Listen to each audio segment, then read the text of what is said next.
Na Zvezo društev gluhih in naglušnih Slovenije je do 10. novembra prispelo 18 predlogov za kretnjo leta. Komisija je izbrala naslednjih 5 kretenj, ki so se uvrstile v glasovanje. Prvič, poplava. V začetku avgusta 2023 so poplave v Sloveniji povzročile ogromno škodo predvsem v Savinjski dolini, na Koroškem in na Gorenjskem. Drugič, solidarnost. Po hudem neurju in poplavah so ljudje prizadetim hitro priskočili na pomoč. Tretjič, sirena.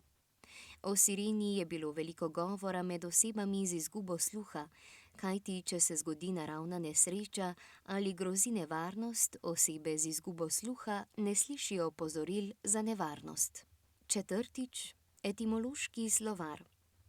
Projekt Etimološki slovar slovenskega znakovnega jezika je plod dolgoletnega sodelovanja in predanosti skupine gluhih raziskovalcev slovenskega znakovnega jezika na Zvezi društev gluhih in naglušnih Slovenije, katerih cilj je bil raziskati izvor slovenskega znakovnega jezika ter njegovo bogato kulturno dediščino. Petič, dostopnost. Veliko je govora o dostopnosti za osebe z izgubo sluha, o dostopnosti do informacij, o podnaslavljanju in tolmačenju, o digitalni dostopnosti, o dostopnosti do izobraževanja in javnih inštitucij.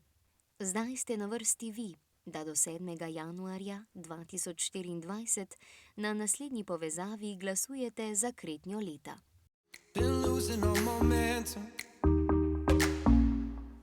Just because it's easy